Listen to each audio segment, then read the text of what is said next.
साथ बदलते भारत की शान।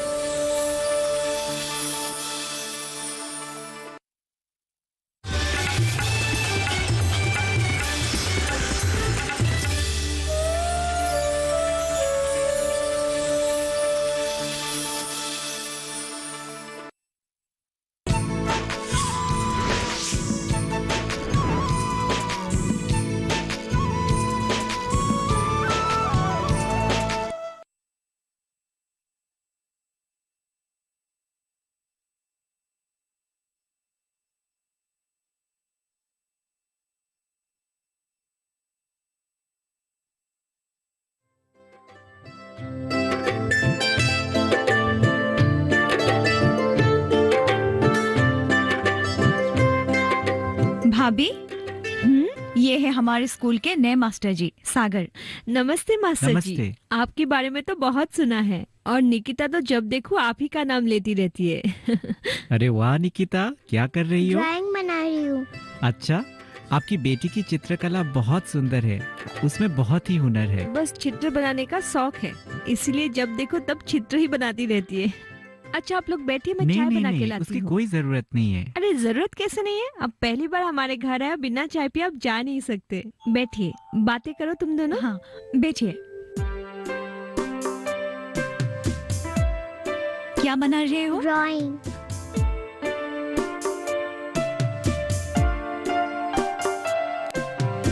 भाभी बहुत अच्छी चाय बनाती है। वैसे एक बात पूछना भूल गई। पूछिए। दीपक के वहाँ आपको खाने पीने में कोई तकलीफ तो नहीं हो रही है ना? नहीं नहीं, दीपक तो मेरा जरूरत से ज्यादा ख्याल रखता है। लेकिन मैं आपसे एक बात पूछूं? हाँ, पूछिए।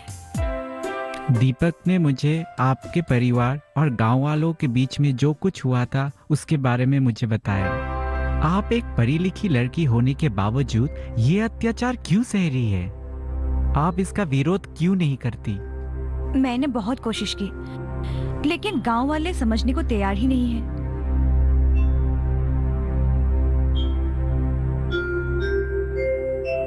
अब तो ऐसे लगने लगा है कि यही हमारी नसीब है। नसीब पर सब कुछ छोड़कर बैठ जाना, ये तो कोई समझदार महिला को शोभा नहीं देता। गांव वाले अनीतिपूर्ण कार्य कर रहे हैं, लेकिन इसका मतलब ये तो नहीं कि हम लोग चुपचाप बैठ जाएं।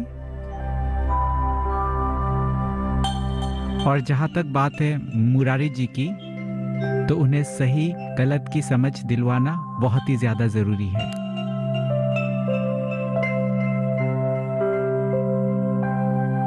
ये लीजिए चाय। धन्यवाद।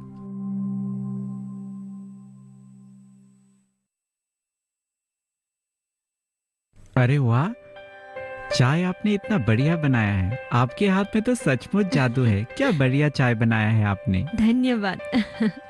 निकिता, तुम ड्राइंग के अलावा पढ़ाई पर भी ध्यान दो, परीक्षा नजदीक आ रही है। ठीक है मास्टर जी। बढ़िया। आपको पता है मैंने अंग्रेजी का सारा पाठ याद कर लिया है। अरे ये तो बहुत बढ़िया बात है। अच्छा तो मुझे निकलना होगा, मैं चलता हूँ। मेघाली, मैं तुमसे स्कूल में मिलता हूँ। हाँ, ठीक है। बाय। बाय।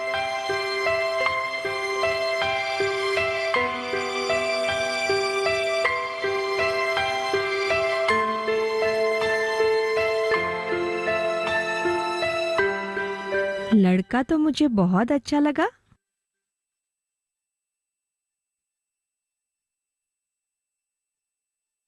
हाँ भाभी, बहुत अच्छा है और समझदार भी। अच्छा, कहीं दाल में कुछ काला तो नहीं है ना, या पूरा दाल ही काला है? नहीं भाभी, ऐसी कोई बात नहीं है।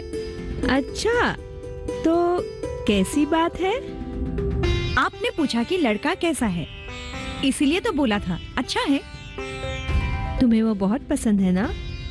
भाभी, मुझे तो लड़का बहुत पसंद है। सागर बहुत अच्छा लड़का है। जब पहली बार मैं उससे मिली थी, मुझे तभी अच्छा लगने लगा था। पर क्या? सागर समझदार है, लेकिन क्या वो मुझे अपने जीवन साथी के रूप में अपनाएगा? मुझे तो ये भी पता नहीं कि उसके मन में क्या है। मिलना अलग बात है, पर शादी? छोड़िए ये सब, समय आने पर सब पता चल जाएगा। तुम्हारे नसीब में जो लिखा है वो तो होकर ही रहेगा। मुझे तो बस तुम्हारी शादी की चिंता लगी रहती है, और अब लगता है ये चिंता भी बहुत जल्द दूर होने वाली है। भाभी,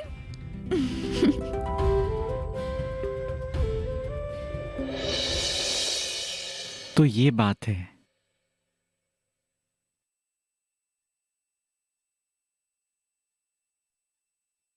हृदय रोग का अच्छा इलाज ना होने के कारण तुम्हारे माताजी का देहांत हो गया। जी भैया, पहले हमने इसे मामूली समझा, लेकिन जब माँ की तबीयत बहुत बिगड़ने लगी तो पिताजी उन्हें नारायण बेच के वहां ले गए। नारायण बेच? जी हाँ, नारायण बेच। वो हमारे गांव का एक ढोंगी तांत्रिक है। वो लोगों को अपने जाल में फंसाकर नकली दवाइयां बेचकर उनसे पैसे लूटता है।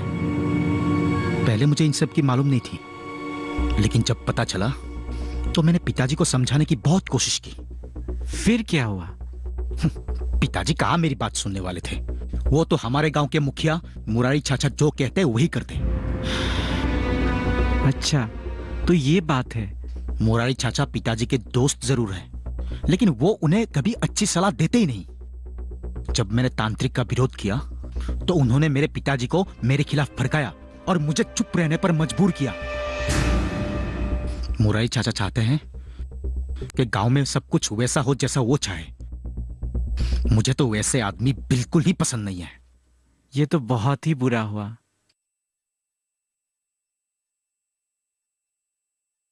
लेकिन तुमने सरकार दिए जाने वाले स्वास्थ्य सुविधाओं का लाभ उपयोग क्यों नहीं किया? कैसी स्वास्थ्य सुविधाएं? सरकार आजकल स्वास्थ्य सुविधाओं के अलावा कई अभियान व योजना चला रही है। अच्छा, ये तो बहुत अच्छी बात है। हाँ, इन्हीं अभियानों के बीच अभियान है जिसका नाम है अटल अमृत अभियान। हाँ। जिसके हेतु कई रोग जैसे कि कृक रोग, हृदय रोग, वृक्क रोग, नर्म की समस्या और जलन का रोग का उपाय किया जाता है। भैया, ये तो बहुत अच्छी बात है। मुझे इन सब के बारे में बिल्कुल जानकारी नहीं थी, और ना ही हमारे गांव वालों को है। आप एक काम कीजिएगा, आपको जब भी समय मिले हमारे गांव वासियों को इन सब के बारे में बताइएगा। ठीक है। ताकि मेरी माँ की तरह किसी और की जान न गंवानी पड़े।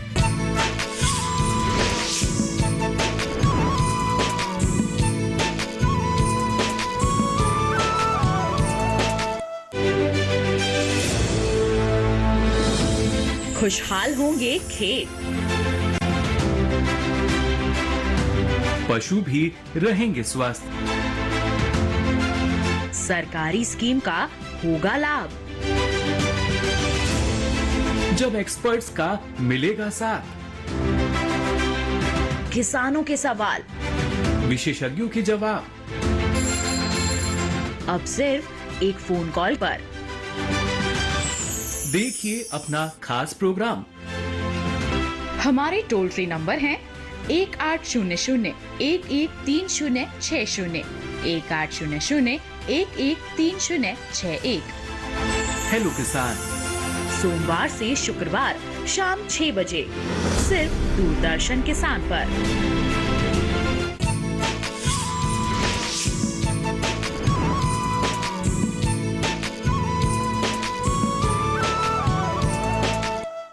तुम ठीक कह रहे हो। मैं गांव वालों को अवश्य इन योजनाओं के बारे में जरूर बताऊंगा। ठीक है भैया, मुझे ऐसा लग रहा है कि भगवान ने आपको यहाँ अंधविश्वास दूर करने के लिए भेजा है। अगर मैं जैसा सोच रहा हूँ वैसा हो जाए तो हमारे गांव से बीमारी एकदम मुक्त हो जाएगी और चारों तरफ खुशहाली छाई रहेगी। तुम सही कह रहे हो। हम गांव वालों को ये सारी योजना और अभियान के बारे में जरूर बताएंगे। मुरारी के खिलाफ गांव में कोई कुछ क्यों नहीं बोलते? कौन बोलेगा और क्यों?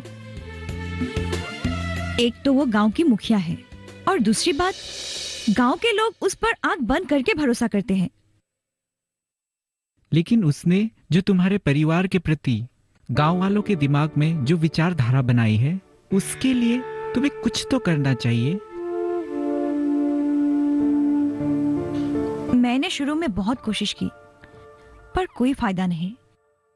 गांव के लोग बात को समझना ही नहीं चाहते हैं। लगता है अब मुझे ही कुछ करना होगा, वरना ये मुरारी चाचा अपने हरकतों से बाज नहीं आएगा। गांव वालों को समझना होगा कि तुम्हारे भाई से जो गलती हुई है, उसकी सजा तुम्हारी भाभी और तुम्हारे भतीजी को देना सही नहीं है। गांव में रहने देना ही सब कुछ नहीं होता। अब तुम्हें और तुम्हारे परिवार को उचित सम्मान मिलके ही रहेगा। पर ये होगा कैसे? मैं समझाऊंगा उन्हें। आपको क्या लगता है, आपके समझाने से वो समझ जाएंगे? आप बस देखती रहिए कि मैं क्या करता हूं।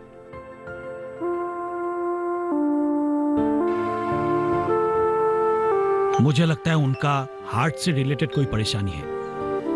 लेकिन चिंता की कोई बात नहीं है। मैंने कुछ दवाई लिख दिया है, वो जल्दी ठीक हो जाएंगे। पर हृदय रोग में तो काफी इलाज करवाना पड़ता है। हाँ, ये मैं जरूरत पड़ने पर बताऊंगा। पर इसका खर्चा? इसकी चिंता आपको करने की कोई जरूरत नहीं है। मतलब मैं कुछ समझा नहीं। सरकार ने अभियान चालू किया है, इससे तुम अपने पिताजी का इलाज अच्छी तरह से कर सकते हो। इसके लिए सरकार आपको पूरी तरह सहायता करेगी। कौन सा अभियान सर? ये अभियान है अटल अमृत अभियान। अटल अमृत अभियान? हाँ डॉक्टर साहब, ये कौन सा अभियान है? अटल अमृत अभियान सरकार का नया अभियान है। इस अभियान से 434 पद्धतियों से लोगों का इलाज किया जा सकता है। जिसके पास बीपीएल कार्ड है, जिसके आमदनी वार्षिक 5 लाख रुपए से कम है, उनको अस्पताल में सरकारी चिकित्सा में 2 लाख रुपया की मुफ्त चिकित्सा दे सकता है। सर, इस अभियान के तहत किन किन रोगों का इलाज किया जाता है? इस अभियान के अंदर जिसका हृदय रोग, वृक्कों का रोग और नवजातों का इलाज और कैंसर जैसे कुछ रोग और जलन का रोग और कुछ ये नार्व का इलाज कर सकता है। बेटा, मुझे तो इन सब बातों का पता ही नहीं था। पर असल गलती तो मेरी है पिताजी। मास्टरनी जी ने मुझे समझाने की बहुत कोशिश की थी कि नारायण बेज के इलाज पर भरोसा मत करो, पर मैंने ही समझने में देरी कर दी। अभी परेशानी की कोई जरूरत नहीं है, हम इलाज शुरू कर देंगे, ठीक है? हाँ हाँ सर। सुना है उस दिन मुरारी चाचा आपके घर आए थे कुछ गुंडे लेकर? हाँ, आए थे। उन्होंने आपके साथ कुछ किया तो नहीं ना? धमकी दे गया है गांव से निकालने की। मुरारी चाचा बहुत ही गंदे इंसान हैं। पता है। पता चलने के बावजूद भी आप उनसे लड़ पड़े? मैं जो सही हूँ उसी सही के लिए लड़ाई लड़ रहा हूँ। आप हम लोगों के कारण इतना तकलीफ क्यों उठा रहे हैं? आपका तात्पर्य क्या है? क्या मैं यहाँ से हमेशा के लिए चला जाऊं? मैंने ऐसा कब कहा? तो फिर क्या मैं यहाँ आपके साथ हमेशा के लिए रुक जाऊं? अगर आप चाहते हैं तो रुक सकते हैं। क्या मैं आपको पसंद हूँ? मुझे, पर मैं... क्या हुआ?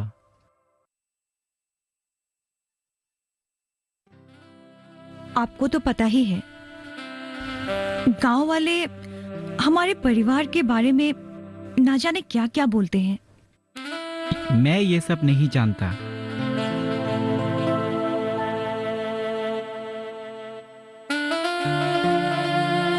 मैं आपसे बहुत प्यार करता हूँ और मैं आपसे शादी करना चाहता हूँ, बस यही जानता हूँ।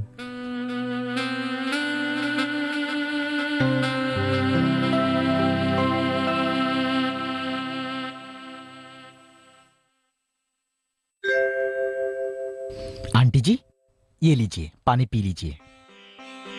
आप बिल्कुल चिंता मत कीजिए, सागर भैया बस आते ही होंगे। पर तुमने मेरी आने की खबर तो नहीं दी अरे ना? नहीं आंटी जी, आपने मुझे जैसा कहा था मैंने वैसा ही किया। साथ में मेघाली जी भी यहाँ आ रही है। ऐसे मेघाली के परिवार से मुझे कोई दिक्कत नहीं है।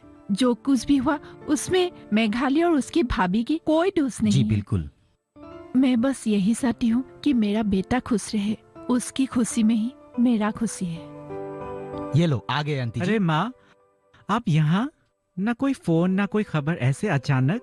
हाँ बेटा, मैं तुझे सरप्राइज देना चाहती थी। और दीपक, हाँ। तुमने मुझे ये बात बताई नहीं। अगर बताता तो सरप्राइज कैसे रहता? हाँ वैसे माँ, आपकी तबीयत अब कैसी है? मेरी तबीयत तो ठीक है। साथ में जो लाए हो उसे मिलवाओगी नहीं हाँ? क्या? ये मेघाली है माँ, हमारे स्कूल में ही पढ़ाती है। नमस्ते आंटी जी। नमस्ते बेटी। अरे बेटी, तुम्हारी भाभी कैसी है? एकदम ठीक है। पर आपको? मुझे सब कुछ पता है, दीपक ने सब बता दिया। देखो बेटी, जो हो गया उससे सोचकर कोई फायदा नहीं। अब बस आगे की सोचकर कदम आगे बढ़ाओ, सब कुछ अच्छा होगा। अच्छा आंटी जी, अब मैं चलती हूँ। हाँ बेटा। दीपक, हाँ। तुमने कुछ किताबें मंगवाई हाँ जी। थी ना? ये लो, यही देने आई थी। दीदी थैंक यू। ठीक है आंटी जी। अच्छा मेघाली, मैं तुम्हें बाहर तक छोड़ के आता हूँ। नहीं नहीं, आंटी इतने दिनों के बाद आई है, आप उनके साथ बैठकर बातें कीजिए। मैं चली जाऊँ। दीदी मैं आपको छोड़ आता हूँ। आंटी जी आप बैठिए, मैं अभी आता हूँ। चलिए। और माँ, आप बताए आप कैसी हो? इतने दिनों के बाद आई हो, सब कुछ ठीक है ना माँ? हाँ बेटा, लड़की बहुत अच्छी है। मैं उसकी भाभी से मिलना चाहती हूँ। भाभी से?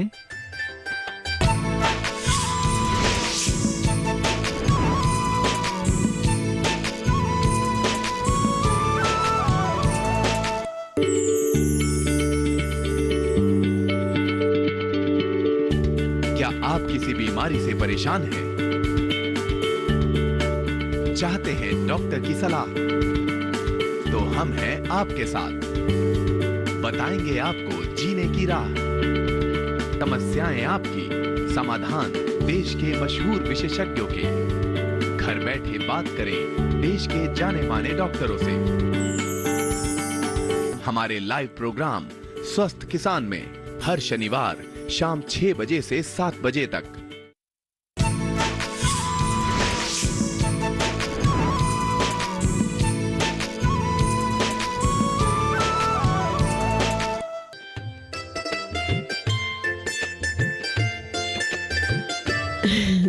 आइए, मैं दीनानाथ चाचा को अंदर से बुला के लाता हूँ। जी नहीं, मैं आप ही से बात करने के लिए आई हूँ। मुझसे? जी हाँ बैठिए। जी धन्यवाद।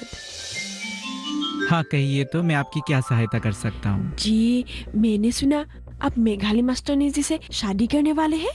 हाँ आपने ठीक सुना है। जी बुरा मत मानिएगा, लेकिन आप दूसरे गांव से हैं, इसलिए आपको सही बात बताना मेरा फर्ज है। क्या मतलब है आपका? जी आप जो मेघाली मास्टरनी जी से शादी की निर्णय ले रहे हैं ना, आप उस बात पर फिर से गौर कीजिए, क्योंकि उनका घर आपके लिए सही नहीं है। देखिए, मैं आपको 2 बात बता देना चाहता हूँ। पहली बात कि उनके परिवार से मेरा कोई विशेष फर्क नहीं पड़ता, और दूसरी बात यह है कि मैं मेघाली जी को अच्छी तरह से जानता हूँ, और वैसे भी उनके भाई ने जो गलती की है उसकी सजा उनके परिवार क्यों भुगते? जी हम तो आपका भला चाहते थे, इसलिए आपको आगाह करने के लिए आ गए। कोई जरूरत नहीं इतना भला सोचने की। पता नहीं आप लोगों को क्या मजा आता है दूसरों की जिंदगी में दखल अंदाजी करने में। और रुकिए, एक बात अपने कान खोलकर सुन लो। आइंदा अगर मास्टरनी जी के बारे में कुछ भी मैंने बुरा सुना ना, तो मुझसे बुरा कोई नहीं होगा। चाहिए?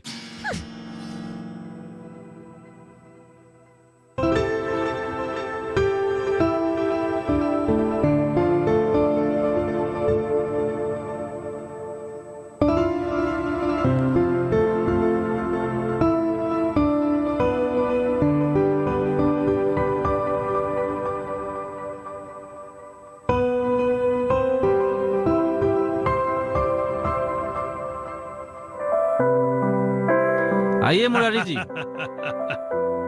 हाँ मास्टर जी, नमस्ते मुरारी जी। और बताइए, हमें किस लिए बुलाया गया था? मैं आज आपको HIV एड्स के बारे में बताने के लिए बुलाया हूँ। मैं तो इसके बारे में सब जानता हूँ। क्या आपको पता है एड्स कैसे फैलता है? नहीं, और मुझे वो सब जानने की कोई जरूरत भी नहीं है। क्यों? हम में से किसी के साथ अगर ये बीमारी हो जाए तो क्या करोगे आप? कैसे संभालोगे अपने आप को और अपने परिवार को? हाँ, ये बात तो सही है। ठीक है, आप ही बताइए इसके बारे में। एड्स एक ऐसी बीमारी है जो छूने से, हाथ मिलाने से, खेलने से या फिर साथ में खाना खाने से नहीं फैलता। क्या सचमुच? हाँ, HIV एड्स के रोगी आम लोगों की तरह अपना जीवन व्यतीत कर सकते हैं। बस जरूरत है कि वो सही समय पर दवाइयाँ लेती रहे। अच्छा, ये दवाइयाँ हमें कहाँ मिलेंगी? वो मैं आपको बताता हूँ। अरे दीपक, तुम भी? जी, मुझे पहले ही सागर भैया ने सब कुछ बता दिया है। सुनिए, भारत सरकार ने इस रोग के लिए मुफ्त दवाइयों की व्यवस्था की है और मेडिकल कॉलेजों में एक विशेष टीम डॉक्टरों की नियुक्त की है, जहां HIV पॉजिटिव लोगों के लिए काउंसलिंग की व्यवस्था की है तथा जरूरत पड़ने पर नियमित दवाइयां भी उपलब्ध करती है। मैं जानता हूं एड्स को हम पूरी तरह खत्म नहीं कर सकते, पर सही समय पर नियमित दवाइयां लेते हुए हम एक खुशहाली जिंदगी व्यतीत कर सकते हैं। लेकिन मुझे तो ये सब के बारे में पता ही नहीं था। बाबा बताइए मुरारी जी, मेघाली और उनके परिवार के साथ हम जो बर्ताव कर रहे हैं, क्या वो सही है? हाँ मुरारी जी, अब बोलिए, क्या ये बात सही है? हाँ, सही मायने तो हम लोग ने बहुत ही बड़ी गलती की है। दीनानाथ, सही जानकारी ना होने के कारण बेचारी उस मास्टरनी और परिवार के ऊपर हम लोगों ने बहुत ही अत्याचार किया, बहुत ही नाइंसाफी की। हो सके तो हम लोगों को माफ कर दीजिए। आपको जो सही गलत की समझ आ गई है, तो उससे और बड़ी बात क्या हो सकती है? मैं अपनी बेटे सागर के लिए आपकी ननद की हाथ मांगने आई हूँ। मुझे मेघाली जैसी सुंदर पढ़ी लिखी बहू की ही तलाश थी। अगर आपकी कोई तकलीफ ना हो तो मैं अगले महीने उन दोनों की शादी करना चाहती हूँ। तकलीफ किस बात की? ये तो मेरे लिए बहुत खुशी की बात है। पर क्या? आपको शायद हमारे परिवार के, मतलब मेघाली के भाई के बारे में पता नहीं होगा। मुझे सब पता है। पता है? फिर भी आपकी पति ने जो गलती की है उसमें आपकी और मेघाली का कोई दोष नहीं है। पर गांव वाले क्या कहती है, क्या सोचती है, उसमें मुझे कोई फर्क नहीं पड़ता। मैं बस यही चाहती हूँ कि जल्दी ही मेघाली मेरी घर की बहू बन जाए। आज आपने ये बात कह के मेरी सारी चिंताएं दूर कर दी। भगवान का लाख लाख शुक्र है जो मेघाली को सागर जी जैसे पति और आप जैसी ममतामयी सास मिल रही है। मैंने तो सपने में भी कल्पना नहीं की थी।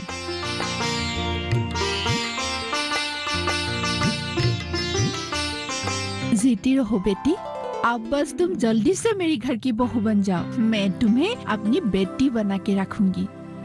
मुझे भी आप जैसे ही माँ चाहिए थी। तुमने मेरा अधूरा सपना पूरा कर दिया। एक बेटी की कमी थी, आज वो भी पूरी हो गई।